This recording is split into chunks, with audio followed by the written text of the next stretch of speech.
मेरे को कोई दिक्कत नहीं होगी। लास्ट मैच की बात करेंगे, मेन इवेंट ऑफ समरस्लैम, जिसके लिए हम सबसे ज्यादा एक्साइटेड है उस मैच के लिए। Roman Reigns versus the returning superstar, हमारा hero John Cena, 16 time world champion.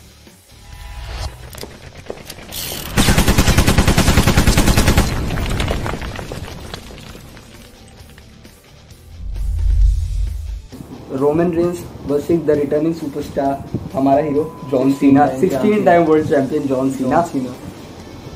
सबसे पहले तो यार मैं एक चीज बताऊं, मनी इन द बैंक में वो वापस आया था। मैंने सुबह उठ के लाइव देखी थी, ये बंदा सो रहा था क्योंकि इसको याद ही नहीं थी कि मनी इन द बैंक थी। मैं इसको फोन करके मैंने कॉल करा सुबह 8 बजे, भाई नहीं उठाया। झूठ नहीं बोलूंगा, इसका फोन आते को याद आ गया मनी इन द बैंक है। और इसका फोन अगर आया ना, क्योंकि ये बंदा फोन नहीं करता भाई, अगर इसका फोन आया ना तो मैं समझ गया था सीना वापस आया। और मैंने उस फोन को नहीं उठाया जानबूझ के, क्योंकि बंदा मेरे को स्पॉइलर दे देगा पहले ही सीना आ रहा है। पर इसको भाई फिर मैंने दोबारा करा, उसने मेरे को बता दिया। बट ऑब्वियसली यार, तो अगर पता भी चले क्या फिर पड़ता भाई, खुशी तो होगी। बिल्कुल। पहला ऐसा पेपर भी था WWE का जो एक साल के अंदर मैंने 2 या 3 बार रिपीट पे भी देखा। ऑब्वियसली भाई, one of the greatest return of 2021 for sure. Not for 2021 but may be for a decade. नहीं फॉर हाँ may be for a decade. 2010 या 2020 में money in the bank literally expected यार। मतलब जिस बंदे को जॉन सीना सच के मतलब चैंट्स में थे, तो मतलब ऑब्वियसली लोगों को उसकी पता चली अहमियत का कि कितना वो मैटर करता है WWE के लिए। और जिस हिसाब से उसे चेयर मिल रहा है, मतलब एवरी वीक जब भी वो आ रहे हैं, मनी इन द बैंक में जब भी वो रिटर्न किया था, मोस्ट लाइक्ड वीडियो मिली थी WWE को उनकी यूट्यूब पे। और जब से सीना प्रोमो कर रहा है इतने ज्यादा, क्योंकि वापस से लोग और आगे देख रहे हैं, क्योंकि उन्हें पता चल गया कि हाँ और लेजेंड्स आ रहे हैं वापस। और समर स्लैम का जो टैग है वो भी यही है, #समर ऑफ सीना। सबसे पहले तो यार हम एज अ फैन बात नहीं करें, बायस हम होके बात नहीं कर रहे, ऑब्वियसली जो सच है हम वो बता रहे हैं। सीना की वैसे भी summer slam one of the greatest गई है काफी ज्यादा। समर स्लैम में वैसे John Cena versus AJ Styles, John Cena versus CM Punk, John Cena versus Daniel Bryan, सारे मैच क्लासिक्स थे। और रोमन रेंस को मैं बिल्कुल भी यहाँ पे डिनाई नहीं करूंगा, जिस हिसाब से उसने कोविड पेंडेमिक में काम करा है, जिस हिसाब से मतलब ओके स्टोरी लाइन थी, मैच नहीं थी, बट जिस हिसाब से उसने कैरी करा WWE को, काफी ज्यादा इंटरेस्टिंग था। सच में मजा आया देखने में रोमन रेंस को, मैं झूठ नहीं बोलूंगा। बट ये था कि जो रेटिंग क्रैप करने वाली बात होती है या फिर अपनी मर्चेंडाइज सेलर करने वाली बात होती है, रोमन रेंस पे पिछले 10 ईयर से इन्वेस्ट हो रहा है एंड रिजल्ट उस हिसाब से नहीं मिल रहे। एग्जैक्टली यही सीना ने बोला लास्ट में। बिल्कुल। और मतलब इस बात सच है, बट ऑनेस्टली प्रोमो की बात करें, वो डीन एम्ब्रोस नहीं देखा वो डीन एम्ब्रोस वो नहीं, हाँ डीन एम्ब्रोस वाला लास्ट मैकडाउन छोड़, उसके पहले जो उसने सोलो प्रोमो दिया था अगले दिन मनी इन द बैंक के रॉ में आके, याद है प्रोमो।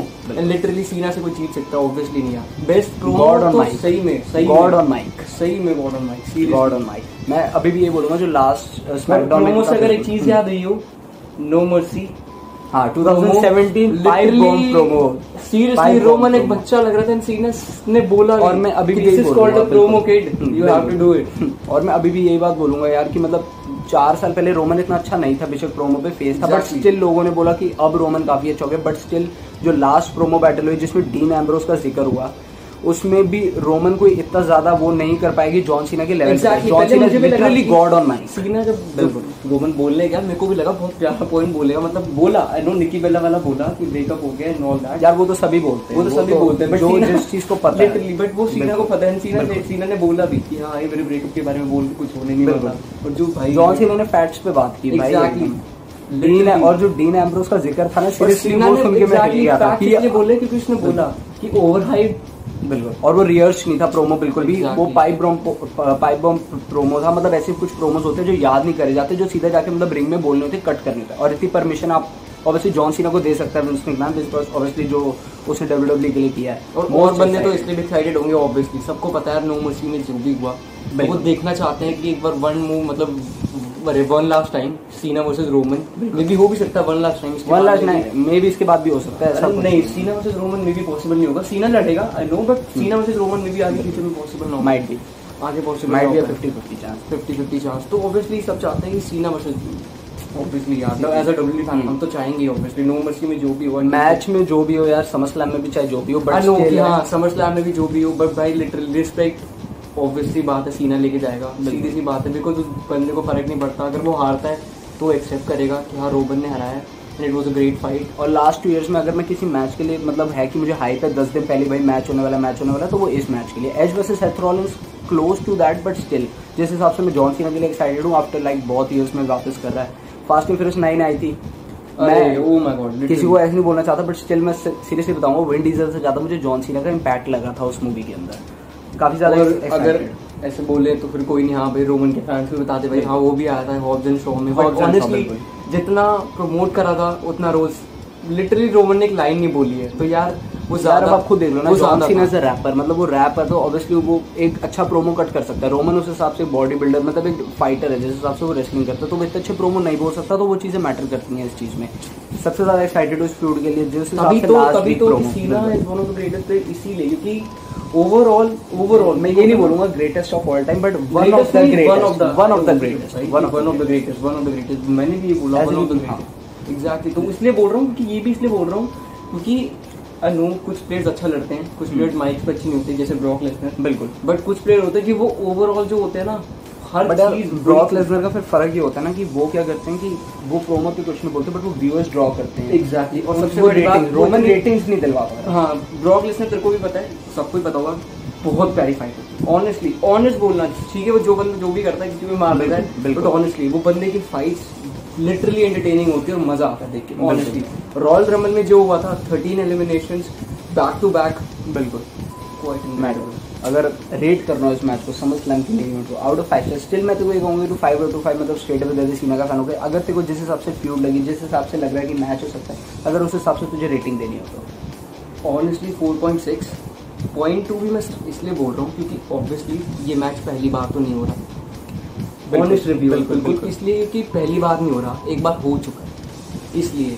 और 0.2 इसलिए मे बी सेगमेंट तो बहुत ज़्यादा था, बहुत ज़्यादा जो ये था, बट जो पिछले साल से नो मर्सी के टाइम पे हो रहा था उस टाइम, बट इस टाइम भी होता पता है, मतलब हुआ भी एक तरीके से। बट ऑनेस्टली झूठ नहीं बोलूँगा, पहली बात तो सीना लास्ट उसमें क्या नाम है स्मैकडाउन से पहले जो रॉ हुई थी उसमें एक तो लाइव दिखाया नहीं, क्या नाम है रॉ ऑफ एयर थी, डार्क मैचेस में ऑफ एयर थी, और ऐसे ही रे मिस्टीरियो वर्सेस वो डोमिनिक और सीना वर्सेस वो वाला, और उसका रीजन ये है कि वो जस्ट टिकट सेल करवाने के लिए जॉन सीना को डार्क मैचेस में लड़वा रहे हैं, वो जॉन सीना को वैसे यूज नहीं करना चाहते हैं। तो थोड़ा सा प्रोमो तो एक नंबर था, बट बहुत ज्यादा कंडीशंस है यार उसमें, मूवीज साइन की हुई है, तो वैसे ऑनेस्ट रिव्यू क्योंकि वो तो मैच तो ऑब्वियसली बहुत प्यारा होने वाला है, बिल्कुल बहुत ज्यादा। अगर मैं कोई इस मैच की रेटिंग करती हूँ तो मैं 5 में से आउट ऑफ 4.8 या 4.9 दूंगा। 0.1 भी मैं सिर्फ इसलिए काटूंगा, स्टार्टिंग के वीक्स में इतनी मतलब feud kind of an okay थी, बट जिस हिसाब से प्रोमोज हुए हैं लास्ट कुछ वीक में, मैं इस मैच को उससे ज़्यादा कम तो रेट कर ही नहीं सकता।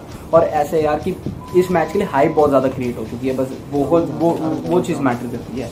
मैच कार्ड के बारे में डिस्कस कर दिया, अब हम प्रेडिक्शंस करेंगे अपनी हर मैच के लिए सेकंड सेगमेंट में कि हमें क्या लगता है कि हर मैच की क्या प्रेडिक्शन हो सकती है। John Cena versus Roman Reigns, कौन जीत रहा है? अगर एज अ WWE फैन बोलूं honestly, not a WWE fan नहीं, जस्ट एन ऑनेस्ट प्रेडिक्शन इसलिए क्योंकि ऑनेस्टली यार देख, ऑब्वियसली मैं तो चाहता हूँ सीना जीते, बट एग्जैक्टली वही स्टोरी लाइन जीत कौन रहा है? सीना जीत रहा है। मेरे हिसाब से रोमन रेंस जीत रहा है। मैं सीरियसली ऑनेस्ट प्रेडिक्शन करना चाहता हूँ। जॉन सीना की मूवीज हैं उसके बाद भी आगे, वो ऑलरेडी साइन करके आया हुआ है। मोस्ट प्रोबेबली सीना हार रहा है, बेशक मैच अच्छा हो चाहे कुछ भी हो, रिस्पेक्ट हो कुछ भी, पर जॉन सीना मैच हार जाएगा मोस्ट प्रोबेबली। एंड में वही होगा, रिस्पेक्ट, वो चीजें फिर मैटर नहीं करती, बिल्कुल। और मेरे हिसाब से रोमन रेंस मैच को जीता रहा है। ये थी हमारी सारी मैच की प्रेडिक्शंस। हम ये नहीं कह रहे कि ये सही होंगी, बट ये हमारी प्रेडिक्शंस हैं। बिकॉज लास्ट सेगमेंट वीडियो खत्म करेंगे। वीडियो खत्म करने से पहले एक चीज़, पिछले 1-1.5 साल से कोविड पेंडेमिक चल रहा था, जिसकी वजह से क्राउड्स आ नहीं रहे थे।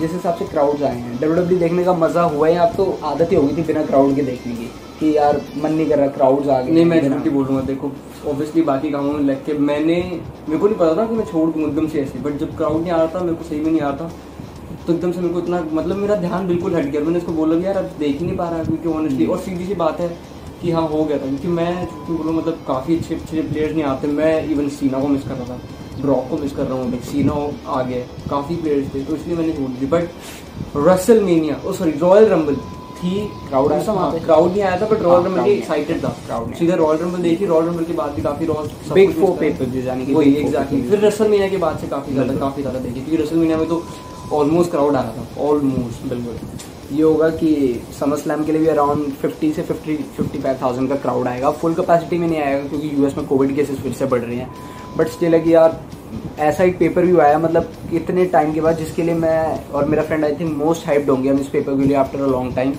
सीरियसली एक्साइटेड है। 7 दिन बचे हैं, एक स्मैकडाउन का एपिसोड बचा है, उसके बाद सीधा स्ट्रेट अवे समर स्लैम है, सीधा स्ट्रेट अवे। होप करते हैं यार कि हमारी डिस्कशन आपको पसंद आई हो। हमने अपनी तरफ से ऑनेस्ट ओपिनियन रखने की कोशिश की, जो सेगमेंट्स हम अपनी तरफ से कर सकते थे हमने करने की कोशिश की। और वीडियो पसंद आई हो तो वीडियो को लाइक कर देना, चैनल को सब्सक्राइब कर देना भाई। और एक और चीज, फास्ट एंड फ्यूरियस 9 और सुसाइड स्क्वाड जाके देखो। सुसाइड स्क्वाड मैंने अभी तक नहीं देखी यार, तुम मुझे लिंक सेंड करने वाला था भाई। लिटरली जो बंदे जो लास्ट ईयर रोमन ने कहा था ना कि मूवी करियर वो सब रेसलमेनिया 28 में जैसे रॉक ने कहा था you will never be as good as Hollywood star as me. Exactly. और आज आप देख सकते हो, देख लो 2 प्यारी मूवी आ चुकी है इतनी मेन लीड में, और थर्ड के लिए ऑलरेडी साइंड है। एग्जैक्टली। और थर्ड के लिए मतलब थर्ड सीरीज है उसकी, तो उसकी जाके देखो। और डब्ल्यू की जितनी भाई मेरे को सुसाइड स्क्वाड का वो लिंक सेंड कर जल्दी, इतना टाइम हो गया। अब से एडवेंचर्स ऑफ टिंटिन देख के मैं अपनी जिंदगी गुजार रहा हूँ। Thank you so much guys for watching my today's video. If you like the video, give a thumbs up to the video, subscribe to my channel and share as much as you can. ऐसे कर, I'm gonna see you in my next video. Peace.